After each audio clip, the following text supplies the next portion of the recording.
Ciao a tutti, sono Domenico del GGMstudios Official Toto Italia. Questa sera siamo qui con i PSP e siamo in collaborazione con l'Experience Academy di Montagnana, questa magnifica serata.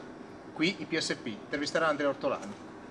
Ok, ciao ragazzi, stiamo facendo la promozione del nuovo live dei PSP e vogliamo fare una piccola intervista ai nostri eroi, insomma. Diamo il benvenuto a Pino Polladino, Simon Phillips e Phillips-PSP. Okay, hi guys. Hello. Hello. First of all, ciao ciao. You speak Italian?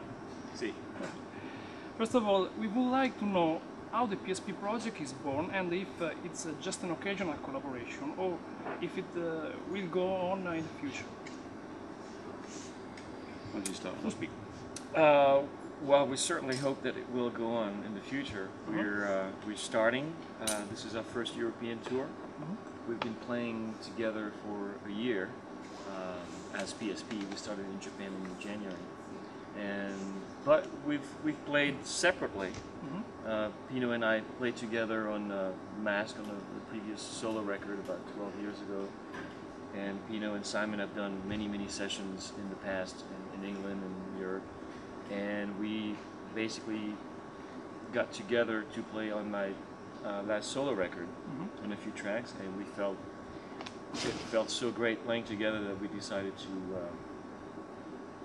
make PSP, in the future. Yeah, in the future, exactly. And next year in Japan.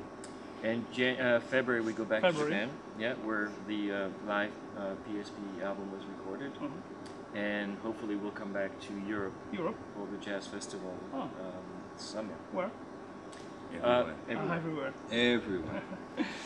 Okay, Pino, in the PSP vlog I saw some tracks that are not present in the live CD, Bella's Boogie and Allegretto. Could this be new material for a new studio album? Any chance also to record a live DVD during this tour?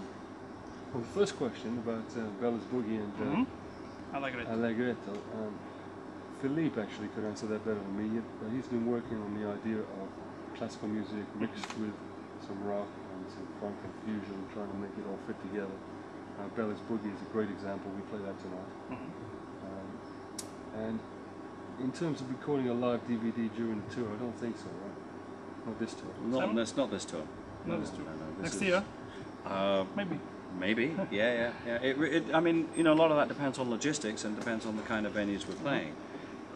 Trying to fit, 5 cameramen on the stage with us ain't gonna work. So, you see what I mean? Difficult. So we have to wait till we get into a slightly bigger place that is better for recording. Okay. And DVD shooting. Maybe during the summer festival with a big venue. Maybe. I mean, actually, we have shot a lot of video on this tour because we're making a documentary. We didn't bring it down to Italy because just logistically it was too much. But for the last week, we've carried around a video crew of one,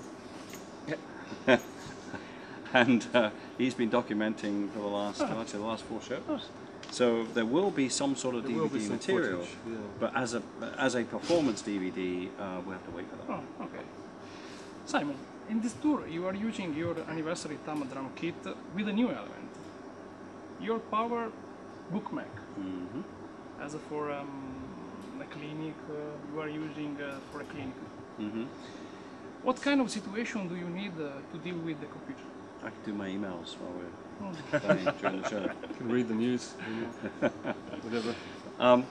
Well, funny you should say that, because Bella's Boogie, for example, has a whole string section and extra stuff. So there's 2 songs that we run during the show where it's a bit like with Toto, with Africa, and what's the other one we do?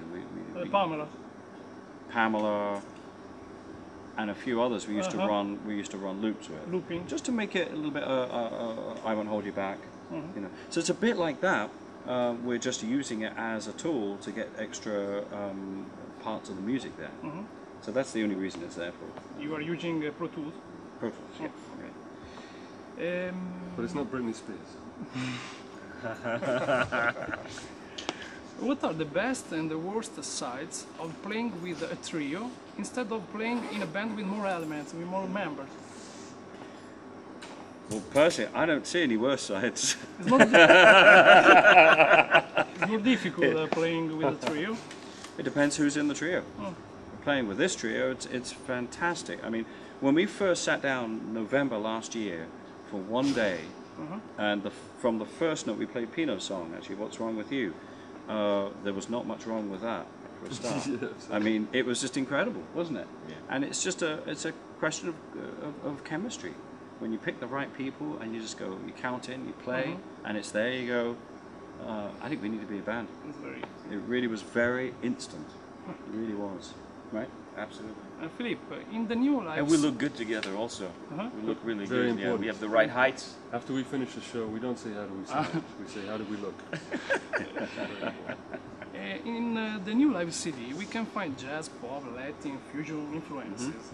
What musical genre fits better to describe PSP, in your opinion? Philippe?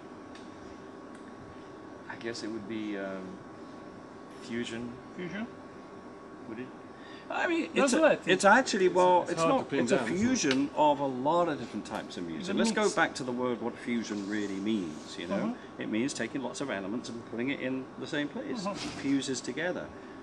Unfortunately, these labels tend to spark an idea of what kind of music it is, but fusion could be anything. I mean, look at restaurants.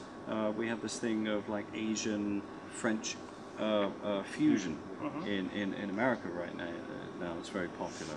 So it's really a fusion of a lot more elements than just your jazz rock fusion. Hence, like you just said, there's some Latin music, there's a bit of prog rock in there, you know, there's some straight ahead. I mean, I have seen Latin, true. As clave in Roppongi Blues. Roppongi Blues. Roppongi Blues, yeah, exactly. So it's, but of course the music you're going to hear tonight is a lot more than what's on there. It's an extravaganza. Extravagant. Cornucopia. A cornucopia. Yeah. Okay.